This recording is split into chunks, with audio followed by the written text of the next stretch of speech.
નમસ્કાર મિત્રો, ફરી એક વખત વિડિયો લેક્ચરમાં આપ સૌ વિદ્યાર્થી મિત્રોનું હાર્દિક સ્વાગત છે।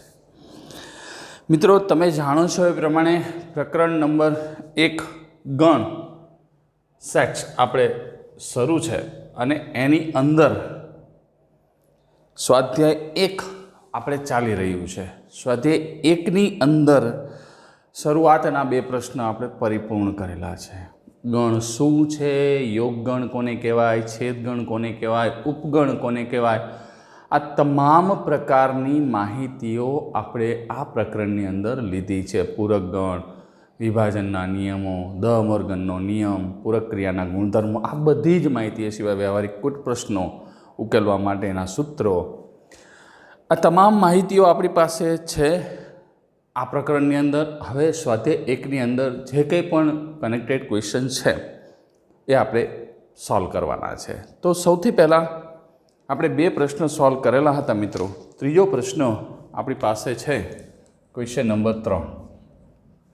ત્રીજો પ્રશ્ન શું છે અને પ્રશ્નો થોડાક સમજવા જેવા છે, સમજી વિચારીને ગણશું તો કોઈ પ્રોબ્લેમ ન આવે। ગણ એ બી અને સી માટે એ યોગ બી બરાબર એ યોગ સી છે। અહીં ગણ એ બી અને સી માટે એ યોગ બી બરાબર એ યોગ સી આવી આપણને કન્ડિશન ક્વેશ્ચનની અંદર જ આપી છે કે કોઈ પણ ત્રણ ગણ છે એ બી અને સી, એના માટે એ યોગ બી બરાબર એ યોગ સી અને એ છેદ બી બરાબર એ છેદ સી અને એ છેદ બી બરાબર એ છેદ સી આપેલ છે। તો મિત્રો, અહીંયા આપણે સાબિત શું કરવાનું છે? તો સાબિત કરો કે બી બરાબર સી। કોઈ પણ બે ગણો સમાન ગણો હોય, બરાબર છે, તો એનો મતલબ શું થાય કે મારે બી બરાબર સી બતાવવું છે તો હું જો અહીંયા ઘટકો લઈને કરું તો પણ થઈ શકે, પણ જનરલી હું ઘટકો લઈને કરવા કરતાં કોઈક એવી સાદુરૂપ આપીશ કે જેથી કરીને તમને સરળતાથી ક્વેશ્ચન સમજાઈ જાય, બરાબર છે। બીજા નંબરમાં બી બરાબર સી સાબિત કરવું હોય તો હું આમ પણ બતાવી શકું, બી સબસેટ સી અને સી સબસેટ બી, કે બી આખે આખો સીમાં સમાયેલો છે અને સી આખે આખો બીમાં સમાયેલો છે। જો આવું બતાવી દઉં એટલે કે કોઈ ઘટક બીમાં લઈને એને સીમાં બતાવું અને સીમાં લઈને એને બીમાં બતાવું તો બી બરાબર સી સાબિત થઈ જશે। આ પહેલી રીત છે। બીજી રીત જે મિત્રો મારે તમને સમજાવવાની છે કે અહીંયા આપણને આવી રીતની વાત આપેલી છે। પ્રથમ એ યોગ બી બરાબર એ યોગ સી, બરાબર, આ રીતની વાત આપણને આપેલી છે। તો હવે હું આ બંનેનો સી સાથેનો છેદગણ કરું તો રકમમાં કોઈ ફેરફાર ન થાય। એ યોગ બી છેદ સી બરાબર એ યોગ સી છેદ સી, ધ્યાન એ રાખવાનું છે મિત્રો, મારે એ બરાબર બી બરાબર સી બતાવવાનું છે। ખ્યાલ, બંને સાઈડ સમાન છેદગણની ક્રિયા ઉમેરું તો એમાં કોઈ ફેરફાર નથી થતો। હવે તો કે એ યોગ સી છેદ સી એનો મતલબ શું થશે? તો કે આ બાજુ જુઓ તો વિભાજનનો નિયમ છે, એ યોગ સી છેદ બી છેદ સી થાય ને, વિભાજનનો નિયમ શું થશે? એ છેદ સી, ખ્યાલ આવે છે? કારણ કે વિભાજનનો નિયમ આપણે શીખેલા જ છીએ અને સમજેલા જ છીએ। એમાં ક્રમનો નિયમ તો આમ હોય, સી છેદ એ યોગ બી, તો તમે આમ લખી શકો સી છેદ એ યોગ સી છેદ બી, તો અહીંયા એ જ વસ્તુ લખું છું, એ છેદ સી યોગ બી છેદ સી, ખ્યાલ આવે છે? હવે અહીંયા તમે વિચારો તો એ યોગ સી છેદ સી, તો આનો મતલબ શું થશે? એમાં છે અથવા સીમાં છે અને સીના બધા ઘટકો છે, છેદગણ છે, તો આનો મતલબ બીજું કશો જ ન થાય, આ માત્ર ને માત્ર ગણ સી જ થશે, બરાબર સી। કારણ આપણી પાસે એ રીઝન છે એ યોગ સી, તમે એના આકૃતિની મદદથી પણ ચકાસી શકો છો, બરાબર। એ યોગ સી છેદ સી બરાબર સી થશે। કોઈ પણ ઘટક લઈ લ્યો, આ એ અને સીનો યોગ ગણ એટલે એમાં હશે ને સીમાં હશે, કોમન ઘટકો હશે તો એ લીધા જ હશે, જે સીમાં પણ હશે એટલે સી આખે આખો ગણ હશે, એ પણ આખે આખો ગણ લીધો હશે, અને એનો પાછો સી સાથેનો છેદગણ કરશું તો સીનો છેદગણ સી સાથે આપણી પાસે આમ નિયમ છે એ છેદ એ બરાબર એ. તો આ એકચ્યુઅલી આ સી થયો, સી અથવા એ બેમાંથી ગમે તે એક ગણ કહી શકાય, પણ આપણે એની જો છેદ એ આપ્યો હોત તો બરાબર એ લખત. ખ્યાલ આવે છે? તો હવે આટલી વસ્તુ ક્લિયર થઈ ગયા પછી અહીંયા આપણે એક વસ્તુ તો કહી શકીએ કે એ છેદ સી બરાબર શું આપ્યું છે? એ છેદ બી આપ્યું છે. એ છેદ સી બરાબર શું આપ્યું છે? એ છેદ બી. તો અહીંયા એ છેદ સીની જગ્યાએ હું આમ લખું એ છેદ બી યોગ બી છેદ સી બરાબર સી. આને પરિણામ નંબર 1 આપી દઉં અને અહીંયા હું કારણ આપીશ મિત્રો પક્ષ લખો એટલે સમજી લેવાનું કે આ પ્રશ્નની અંદર આપ્યું છે કે આ બંને સમાન છે, એકબીજાની જગ્યાએ તમે એનો ઉપયોગ કરી શકો છો. ખ્યાલ આવે છે? એટલે કાયદેસર રીતે આપણે એવી રીતે ગોઠવી શકીએ કે જેથી કોઈ ફેરફાર ન થાય. હવે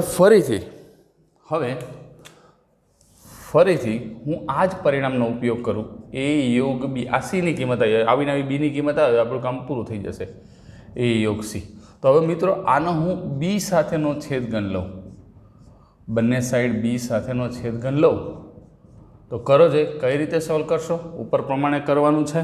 ફટાફટ વિડીયોને પોઝ કરો અને સોલ્વ કરવાની ટ્રાય કરો. બરાબર છે? થઈ ગયો? તો બસ એ જ વસ્તુ કરો. આ શું થશે? પાછો આ એ ગણ છે અથવા બી ગણ છે અને એનો પાછો બી સાથેનો છેદગણ છે તો એ તો પોતે બી જ આવશે અને આનો એ છેદ બી યોગ સી છેદ બી. બરાબર છે? તો આને થોડુંક ક્રમમાં ગોઠવીએ. માટે બી બરાબર એ છેદ બી યોગ, આ તો ક્રમના નિયમનું પાલન કરે છે, બી છેદ સી. તો આને હું નંબર આપી દઉં બીજો. આમાં કોઈ વિશેષ બીજો કોઈ પરિણામ વાપરવાની જરૂર નથી. તો 1 અને 2ની જો એક સાઈડ સમાન એ છેદ બી યોગ બી છેદ સી બી છેદ અહીંયા સી બી છે માટે 1 અને 2 પરથી કહી શકાય કે બી બરાબર સી. આપણે મિત્રો સાબિત જ એ કરવાનું હતું કે બી બરાબર સી તમે બતાવો અને સરળતાથી આપણે મેળવી લીધું. ખ્યાલ આવ્યો? સમજી ગઈ વાત આખી? બીજું કશું નથી. અહીંયા સી સાથેનો છેદગણ લીધો છે અને અહીંયા બી સાથેનો છેદગણ લીધો છે. આ થોડાક પ્રશ્નો છે એટલે થોડુંક સમજી વિચારીને ગણીએ તો જ આપણને એનો સાચો ઉત્તર મળશે, નહીં તો ઉત્તર મળશે નહીં. હવે ચોથા પ્રશ્નની વાત કરીએ તો આપણને એવું કીધું છે સાબિત કરો કે નીચે આપેલી ચારેય શરતો સમકક્ષ છે. બતાવીશું કે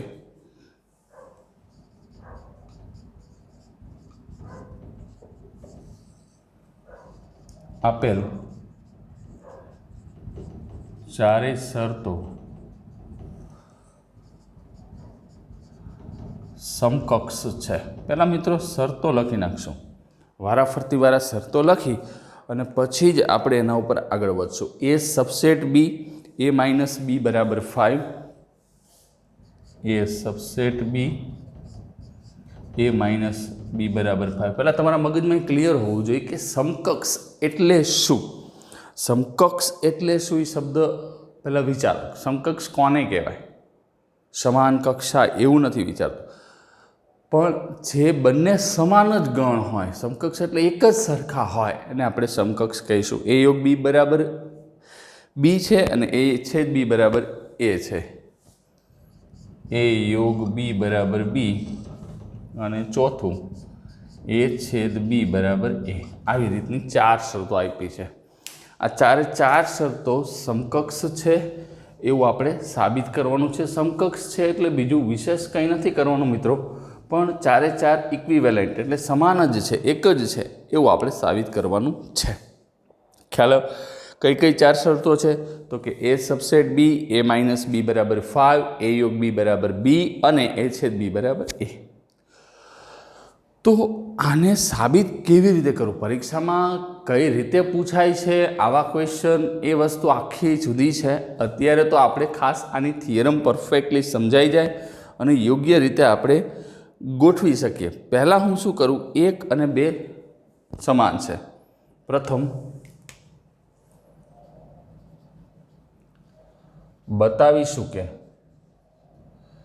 1 દ્વિપ્રેરણ 2 એટલે 1 બરાબર 2 છે અને 2 બરાબર 1 છે. બરાબર? તો એ સબસેટ બી છે. શું છે? એ સબસેટ બી. આનો મતલબ શું થાય એ ક્લિયર હોવું જોઈએ કે ગણ એના બધા ઘટકો ગણ બીમાં સમાયેલા છે, બરાબર. ગણ એના બધા જ ઘટકો ગણ બીમાં છે, થાય ને. એના બધા જ ઘટકો ગણ બીમાં છે એટલે બી ગણ મોટો થશે અને એ ગણ થશે નાનો. આવી રીતે આકૃતિ બનશે. તો આનો મતલબ શું થયો? એમાં હોય અને બીમાં ન હોય એવા ઘટકો કેવા મળશે? એક પણ નહીં મળે, કારણ કે બી જ મોટો ગણ છે ને, એ આખો બીમાં સમાયેલો છે એટલે એક પણ ઘટક આપણને મળવાનો નથી. તો આનો મતલબ એવો થયો 1 બરાબર 2. ઉલટું તમે લઈ શકો, a માઇનસ બી બરાબર 5 લખો તો સરળતાથી થઈ શકે. હવે 2 અને 3, હવે 2 બરાબર 3 બતાવીશું.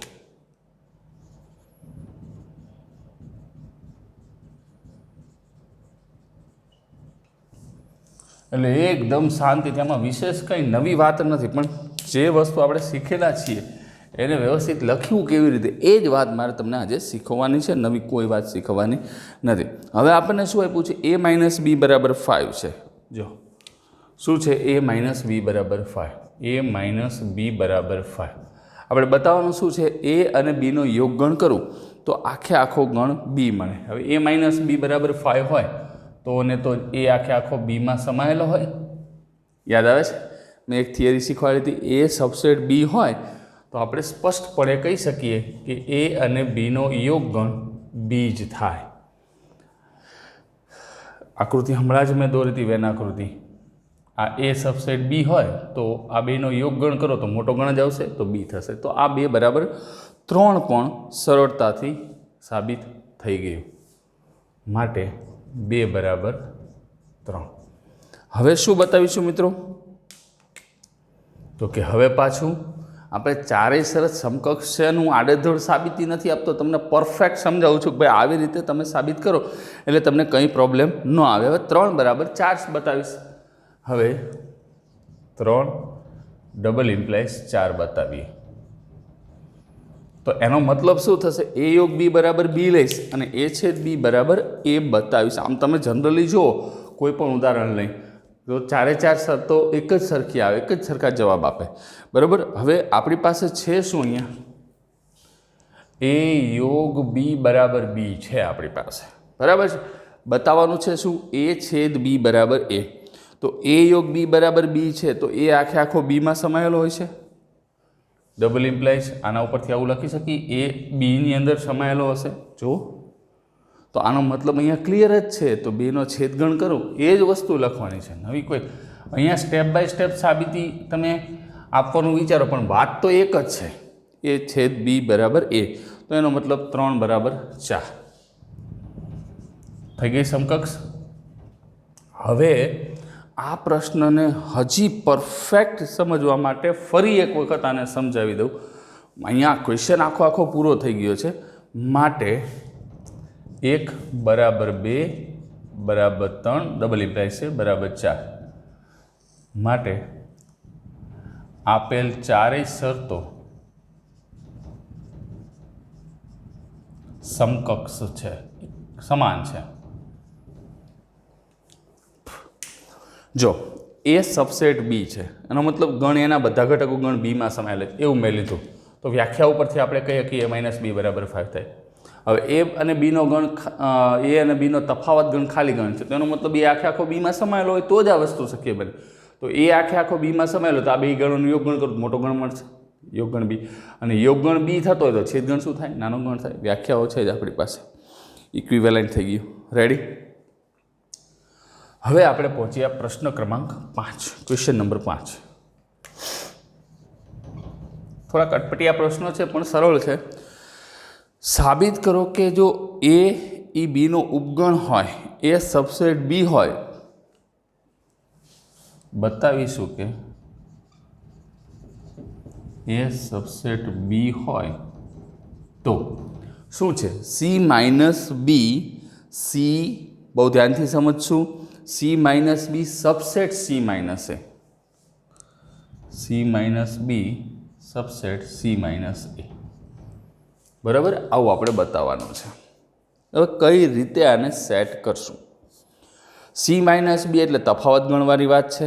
હવે અહીંયા સબસેટ જ બતાવવાનો છે. મેં અગાઉ તમને વાત કરી હતી, માની લો કે મારે બી બરાબર સી બતાવવું હોય તો બી સબસેટ સી અથવા નહીં અને સી સબસેટ બી એક આ રીત છે અને એક આ મેં તમને સમક્ષ મૂકી. આ સિવાય માની લો કે આવું બતાવવું છે, આ બતાવવું છે. આના માટે શું કરું? કોઈ ઘટક લઈ લઉં બીમાં અને એ ઘટક જો સીમાં આવી જાય, કોઈ પણ ઘટક, તો બી સબસેટ સી થાય. કોઈ પણ ઘટક માટે કરો એટલે બીના બધા ઘટકો પણ સીમાં આવેલા છે એવું સાબિત થાય. તો હવે અહીંયા સી માઇનસ બી સબસેટ સી માઇનસ એ એવું આપણે બતાવવું છે. તો પહેલાં હું કોઈ પણ ધારો કે x belongs to c minus b આવું લો. હવે હું આ એક્સને જો સી માઇનસ એમાં બતાવી શકું તો ક્લિયરલી હું એવું કહી શકું કે સી માઇનસ બી જે છે એ સી માઇનસ એનો ઉપગણ થશે. એને બતાવવું પડે, એના વિના ન ચાલે. ફરી વખત સમજાવું છું. મેં કોઈ પણ ઘટક સી માઇનસ બીનો આમાં લઈ લીધો. હવે આ ઘટક જો સી માઇનસ એમાં આવી જશે તો આપણે કોઈ પ્રશ્ન રહેતો નથી. X belongs to c minus b આવું લીધું તો વ્યાખ્યા પ્રમાણે આનો મતલબ શું થાય? માટે એક્સ બિલોંગ્સ ટુ સી પરંતુ x not belongs to b. X સીમાં છે પરંતુ બીમાં નથી. ક્લિયર? હવે એ આખો શેમાં સમાયેલો છે? બીમાં. તો માટે એક્સ સીમાં છે પરંતુ બહુ ધ્યાનથી તમારે જ વિચારવાનું છે. હવે એ આખો બીમાં સમાયેલો છે એટલે આપણી જે ફિગર છે એ ફિક્સ છે. આ એ છે ને આ બી છે. હવે ગમે એક ઘટક છે જેનું નામ છે એક્સ, એ બીમાં નથી, એનો મતલબ એવો થાય કે એ એમાં નહીં જોય. શું કામ? તો કે એ આખો બીમાં સમાયેલો છે તો એનો મતલબ એક્સ નોટ બિલોંગ્સ ટુ એ, કારણ એ સબસેટ બી. ખ્યાલ આવે છે? એ આખો બીમાં છે, બીમાં નથી તો એમાં હશે જ નહીં. તો એક્સ સીમાં છે પરંતુ એમાં નથી. એનો મતલબ મિત્રો આપણે લખી શકશું કે x belongs to c minus a. બરાબર છે? સીમાં છે પરંતુ વ્યાખ્યા આપણી પાસે છે. તો આનો મતલબ એવો થયો માટે x belongs to c minus b implies x belongs to c minus a. તો દરેક ઘટક જે સી માઇનસ બીમાં છે એ સી માઇનસ એમાં પણ છે તો સી માઇનસ બી જે છે એ સી માઇનસ એનો ઉપગણ થશે. રેડી? સુંદર રીતે તમને આની સાબિતી મેં આપી છે. હવે નેક્સ્ટ ક્વેશ્ચન ઉપર આગળ વધીએ. Question number 6. છઠ્ઠા પ્રશ્નની અંદર મિત્રો આપણને શું કીધું છે? જો પાવર સેટ ઓફ એ બરાબર પાવર સેટ ઓફ બી હોય તો સાબિત કરો કે એ બરાબર બી. અહીં પી ઓફ એ બરાબર પી ઓફ બી છે. બતાવીશું કે એ બરાબર બી. એમ થાય છે પીબી આમ કેન્સલ કર ના, એવું નથી. પહેલાં પાવર સેટ ઓફ એ એનો મતલબ શું થાય? એના પાવર સેટ ઓફ એનો મતલબ શું થાય એ વસ્તુ તમારા મગજમાં પહેલાં ફિક્સ હોવી જોઈએ. તો કે કોઈ ગણ એ છે એના પહેલાં બધા ઉપગણો ગોતો. એ બધા ઉપગણોને એક ગણમાં મૂકો એટલે એ ગણનો ઘાત ગણ કહેવાય. પાવર સેટ એટલે ઘાત ગણ. ગણ એનો ઘાત ગણ એને પી ઓફ એ વડે દર્શાવાય છે. હમણાં જ મેં મિત્રો તમને વાત કરી હતી કે મારે અહીંયા એ બરાબર બી બતાવવું છે તો હું શું કરું? તો એ સબસેટ બી અને બી સબસેટ એ બતાવી દઉં. એ આખો ગણ બીમાં સમાયેલો છે, બી આખો ગણ એમાં સમાયેલો છે તો અહીંયા ક્લિયરલી એ બરાબર બી આપણે બતાવી શકીએ. એમાં કોઈ જ શંકા નથી. ખ્યાલ આવે છે? તો આ જ વાતને હવે સમજવાની છે. અહીંયા મારે એ બરાબર બી બતાવવું છે. અહીંયા મેં વાત કરી હતી, અહીંયા મેં તમને પછી બીજી પેટર્ન આપી. અહીંયા હું આ પેટર્નથી ક્વેશ્ચનને સોલ્વ કરવાની ટ્રાય કરું છું. હું કોઈ પણ ધારો કે કોઈ પણ ઘટક એક્સ એમાં લઈ લો. ધારો કે એક્સ બિલોંગ્સ ટુ એ. કોઈ પણ ઘટક લીધો એક્સ બિલોંગ્સ ટુ એ તો એનો મતલબ એક્સ મેં ગણ એની અંદર લીધો છે. એક્સ મેં ફરી વખત કીધું પી ઓફ એ એટલે આવી રીતે બતાવશું. પી ઓફ એ એટલે શું કહેવાશે? કે એના બધા ઉપગણોનો ગણ, બરાબર છે, એના ઉપગણોનો ગણ પી ઓફ એ. કોઈ પણ આર્બિટરી એટલે કે ઈચ્છા અનુસાર આપણે લીધેલો ઘટક છે, કોઈ પણ ઘટક હોઈ શકે, એક હોઈ શકે, બે હોઈ શકે, કંઈ પણ હોઈ શકે. તો આના ઉપરથી કોઈક આપણને x of a such that x belongs to x. હવે આનો મતલબ એવી રીતે આપણે ગોઠવી શકીએ કે એક્સ જે છે એ સબસેટ થશે. એક્સ બિલોંગ્સ ટુ એ લખીએ તો એનો મતલબ એવો થાય એક્સ એ એનો ઘટક છે. ખ્યાલ આવે છે? પી ઓફ એ તમારે સાબિત કરવો છે, કરો ટ્રાય.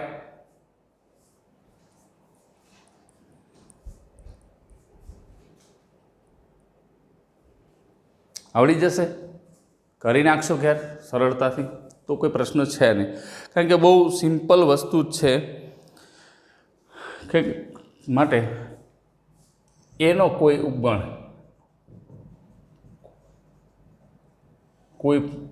લઈ લો, એને નામ આપો કેપિટલ એક્સ. એનો કોઈ ઉપગણ લઈ લો, કારણ કે એક્સ સ્મોલ એક્સ શું છે એ એનો ઘટક છે. હવે એક્સ એ કોઈ એનો ઉપગણ છે લઈએ કે જેથી આ નાનો ઘટક છે એ આ ઉપગણનો ઘટક હશે. સમજાય છે? હમણાં એક ઉદાહરણ લઈને ફરી વખત આ વાતને સમજાવું. આ વસ્તુ સમજવાની જ છે, પરફેક્ટ રીતે મગજની અંદર ઉતારવાની છે. તો હવે અહીંયા શું છે, x belongs to capital x આવ્યું. X belongs to capital x આવ્યું તો એનો મતલબ એક્સ જે છે એ એનો શું છે, ઉપગણ છે. એ તો આપણે ઉપર જ લખ્યું છે, એક્સ સબસેટ ઓફ એ. તો એક્સ એનો ઉપગણ છે તો x belongs to power set of A. Power set of એનો ઘટક થશે. વ્યાખ્યા આપણે બરોબર સમજાવેલી છે. તો એક્સ પાવર સેટ ઓફ એનો ઘટક થાય તો પાવર સેટ ઓફ એ બરાબર તો શું છે, પાવર સેટ ઓફ બી. તો x belongs to power set of b. તો આનો મતલબ એવો થાય કે એક્સ સબસેટ બી, બીની અંદર હશે તો જ એ વસ્તુ થશે. તો એક્સ સબસેટ બી થાય તો એનો મતલબ એક્સ બિલોંગ્સ ટુ બી થશે, કેપિટલ એક્સ. એક્સ સબસેટ બી થયો, કેપિટલ એક્સ આખો ગણ શેમાં આવ્યો છે, બીની અંદર આવેલો છે. તો સ્મોલ એક્સ જે છે એ આપણે એમાં લીધો હતો એ બીમાં મળશે. તો એમાં લીધો હતો બીમાં મળ્યો, એનો મતલબ એ સબસેટ બી. માટે આપણે x belongs to a implies x belongs to b, માટે એ સબસેટ બી. એ જ રીતે બી સબસેટ એ સાબિત કરી શકાય. સમજાવો મિત્રો, ફરી વખત ઉદાહરણ લઈ કરી શકાય. માટે એ સબસેટ બી અને બી સબસેટ એ ઇમ્પ્લાઇઝ એ બરાબર બી. હવે જો આ વાતને સમજો, આ સમજાવવું એ પહેલાં આનો સ્ક્રીનશોટ લઈ લો, કારણ કે આપણે આ થોડીક ભાગ લખવાની જરૂર પડશે. સ્ક્રીનશોટ લઈ લો આનો.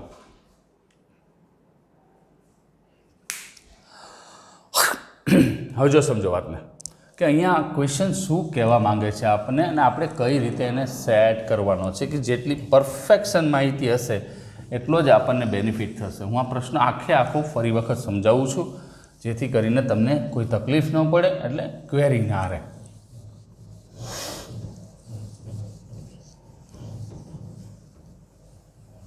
હજો શું કીધું છે, પી ઓફ એ અને પી ઓફ બી સમાન છે અને બતાવવાનું છે એ બરાબર બી. તો એ બરાબર બી બતાવવા માટે મારે મિત્રો એ સબસેટ બી અને બી સબસેટ એ બતાવો. તો હું પહેલાં આ વિચારું કે એ સબસેટ બી બતાવવું છે. તો આ ગણ એ છે, એની અંદર ઘણા બધા ઘટકો હશે. તો ધારો કે મેં શું લઈ લીધું, એક્સ બિલોંગ્સ ટુ એ, એટલે એમાં માની લો કે આવા ગમે એટલા ઘટક લઈ લઉં, એક્સ વાય ઝેડ. તો આ એક્સ એમાં થઈ ગયો. હવે આના બે જ ઘટકો લઉં જેથી કરીને તમને વધારે મજા આવે. આના ઉપગણો લખું તો એક ખાલી ગણ થશે, એક ગણ પોતે થશે, એક સિંગલટન એક્સ થશે, એક સિંગલટન વાય. આ ઉપગણો, આ બધા ગણનો ઘટક એટલે પી ઓફ એ થાય. બરાબર છે? હવે ધ્યાનથી સમજો, એનો કોઈ પણ ઉપગણ એક્સ લઉં, કે માની લો કે આ બધા ઉપગણો છે, આ પહેલો ઉપગણ છે, આ બીજો ઉપગણ છે, આ ત્રીજો ઉપગણ છે, આ ચોથો ઉપગણ, એમાં આ એક ઉપગણ લઈ લો એક્સ, કોઈ પણ ઉપગણ એટલે આ લઈ લો, કે જેમાં હું ક્લિયરલી કહી શકું કે આ સ્મોલ એક્સ જે છે એ આનો ઉપગણ થશે, ઘટક થશે. એનો કોઈ પણ ઉપગણ એક્સ લઈએ કે જેથી એક્સ જે છે એ ઉપગણનો ઘટક થાય. જો અહીંયા થશે આને એક્સ નામ આપી દો, કેપિટલ એક્સ, તો આનો ઘટક થશે. તો આને કેપિટલ એક્સ નામ આપી દો તો એક્સ થશે. તો એક્સ બિલોંગ્સ ટુ એક્સ. હવે એક્સ બિલોંગ્સ ટુ એક્સ થશે તો આ કેપિટલ એક્સ જે છે એ તો શું છે, એનો ઉપગણ થશે ને. એક્સ ઘટક છે પણ કેપિટલ એક્સ એ ઉપગણો જ છે એટલે એનો ઉપગણ થશે સબસેટ એ. હવે એનો ઉપગણ થશે, આખો કેપિટલ એક્સ નામ આપ્યું છે, એનો ઉપગણ થાય એટલે પી ઓફ એનો શું થાય, ઘટક થશે. પી ઓફ એનો ઘટક લખ્યો, પી ઓફ એનો ઘટક લખ્યો તો પી ઓફ એ બરાબર પી ઓફ બી છે, તો એક subset b, x belongs to b. સમજાય છે? એટલે સિમ્પલ વસ્તુ છે. ન ખબર પડે તો હજી એક વખત વિડીયોને રિવાઇન્ડ કરી અને પાછો સમજી લો એટલે તમને ખ્યાલ આવી જશે. ન ખબર પડે તો હજી એક ઘટકો ટૂંકમાં અહીંયા એક જ સરખા નામો લઈને આપણે સ્ટાર્ટ કરી હોય, કદાચ આ એનો કોઈ પણ ઉપગણ એક્સની જગ્યાએ હું ઝેડ લઈ લઉં અને આને ઝેડ આપી દઉં, આને ઝેડ કહી દઉં, ઝેડ બરાબર ગણમાં એક્સ, આનું નામ જ, આ બધા ઉપગણોને આપી દઉં નામ કે ભાઈ આ પી ક્યુ, પી તો આપણે વાપરેલું છે, ઝેડ, ટી, યુ, વી, આવા નામ આપી દો. બરાબર છે? આને ઉપગણનું નામ આપ્યું છે. તો આ ઝેડ એક્સની જગ્યાએ તો શું થાય, તો એક્સ બિલોંગ્સ ટુ ઝેડ થાય.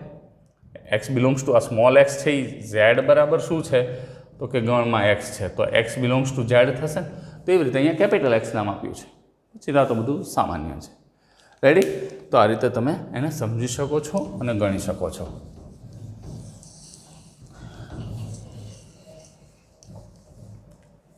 હવે ક્વેશ્ચન નંબર 7ની વાત કરીએ. પ્રશ્ન ક્રમાંક 7 આપણને શું કહેવા માંગે. પ્રશ્નો આજના બહુ સારા છે એટલે પણ થિયરિકલ ક્વેશ્ચન છે એટલે એકાદી વખત વધારે ગણ્યા હોય તો વધારે મજા આવે. Question number 7.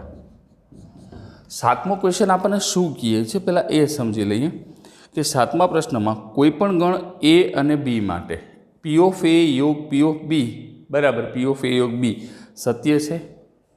તમારા જવાબનું સમર્થન આપો અથવા તો તમારા જવાબની યથાર્થતા ચકાસો.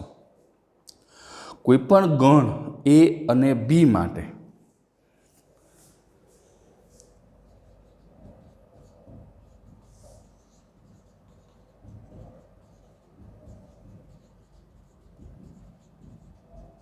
કોઈ પણ બે ગણ છે મિત્રો, એ અને બી, એના માટે આપણને પી ઓફ એ યોગ પી ઓફ બી બરાબર પી ઓફ એ યોગ બી, પી ઓફ એ યોગ પી ઓફ બી બરાબર પી ઓફ એ યોગ બીની સત્યાર્થતા ચકાસીએ.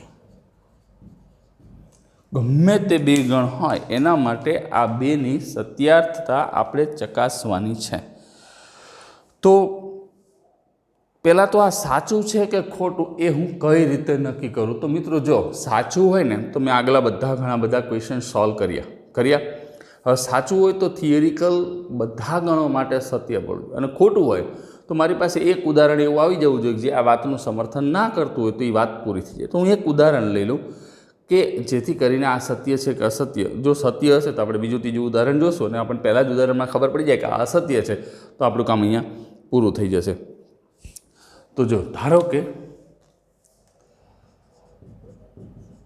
એક કોઈ પણ ઉદાહરણ તમે લઈ શકો, એ બરાબર 3, બી બરાબર ગમે તે તમને જે અનુકૂળ હોય એ ઉદાહરણ તમે પસંદ કરી શકો છો. એક ગણ લો જેથી કરીને ગણતરીમાં આપણને સરળ રહે. એ બરાબર 3 લીધા, બી બરાબર 5 લીધા, તો એ યોગ બી શું થશે? કારણ કે આપણે ઉપગણો ગોતવા પડશે ને, 3 અને 5 બરાબર છે, 3 અને 5. હવે હું શું કરીશ કે પહેલાં પી ઓફ એ ગોતી લઈશ. હવે પી ઓફ એ એટલે એના ઉપગણોનો ગણ, તો કે એમાં ઘટક કેટલા છે? એક જ, તો અહીંયા ખાલી ગણ અને 3 પોતે બે જ આવશે. પી ઓફ બી તો કે બીના ઉપગણોનો ગણ ખાલી ગણ અને 5 પોતે. ખ્યાલ આવે છે? ઉપગણોનો ગણ આપણે હમણાં જ શીખ્યા છે, બીજું કશું કર્યું નથી. એટલે અહીંયા એના ઉપગણોનો ગણ, ઉપગણ તરીકે અહીંયા 3 લખી નાખતો, આખો ગણ પોતે જ આવશે. બરાબર છે? તથા એ યોગ બીના ઉપગણો લખીશ તો અહીંયા 4 આપણને આવશે અને આપણે એ યોગ બીના તમામ ઉપગણોના ગણને પી ઓફ એ યોગ બી વડે દર્શાવીશું. ગેરો ઘાત ગણ તો ખાલી ગણ. ખ્યાલ આવે છે? પછી ગણમાં 3, ગણમાં 5 અને ગણમાં 3, 5 એટલે કે આખો ગણ એ યોગ બી આ 4 ઘટકો મળશે. સમજાય છે આખી વાત? હવે તમે વિચારશો તો આપણે આવું છે કે નહીં એવું બતાવવું છે, તો હવે આને પરિણામ 1 આપી દો. બરાબર છે? પી ઓફ એ યોગ પી ઓફ બી, આ બેનો યોગ ગણ કરું તો શું આવશે? 5 ગણમાં 3, 5 આવી ગયો છે, ગણમાં 5. તો જો બંને સમાન આવ્યા, જો બંને સમાન આવ્યા છે. ખ્યાલ આવે છે? બંને ઘટકો સમાન છે? તો કે ઓબ્વિયસલી નથી, કારણ કે 3, 5 અહીંયા નથી, 1 અને 2 પરથી.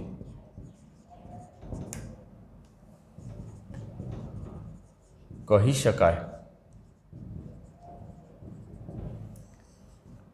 પી ઓફ એ યોગ p of b not equals to p of a યોગ બી. ફરી વખત હું તમને એ વાત કાયદેસર રીતે સમજાવું છું કે જ્યારે પણ કોઈ પણ સત્યાર્થતા આપણે ચકાસવાની હોય ત્યારે મગજમાં એ રાખવાનું, જો એ સત્ય છે તો બધા જ ઘટકો માટે સત્ય થવું જોઈએ. બરાબર? સત્યાર્થતા ચકાસો એનો સિમ્પલ મતલબ જ એ છે મિત્રો, એ બધા જ ઘટકો માટે સમાન હોય, પરંતુ એ વાત મગજની અંદર સેટ થઈ જવી જોઈએ કે એ વાત ખોટી છે. તો મારી પાસે એક જ ઉદાહરણ છે. આખો ક્લાસ હોય, બધા વિદ્યાર્થીઓ શાંત બેઠા હોય અને એક જણો તોફાન કરતો હોય, આખો ક્લાસ શાંત છે એવું ન કહી શકાય. ખ્યાલ આવે છે? આખો ક્લાસ શાંત છે એવું કહી શકાય નહીં. એક આખી કરંડી હોય જેની અંદર ઘણી બધી મેંગો હોય, પણ બધી મેંગો સારી હોય એવું ક્યારે કહી શકાય? કે આપણે બધી ચકાસી લઈએ તો, પણ આપણને ઉપરથી જ એક ખરાબ દેખાતી હોય તો આપણે કંઈક બધી મેંગો જે છે એ સારી નથી. ખ્યાલ આવે છે? એમ અસત્ય છે એવું બતાવવા માટે એક જ ઉદાહરણ કાફી છે. સત્ય હોય તો જેમ આપણે કેમ કીધું બધી મેંગો ચકાસવી પડે, એમાં બધા ઘટકો ચકાસવા પડે. તો મિત્રો આ લેક્ચરને અહીંયા જ અટકાવીએ. નેક્સ્ટ લેક્ચરમાં મળશું ત્યારે વધુ આગળ કરશું. પહેલાંનો સ્ક્રીનશોટ લઈ લેશું.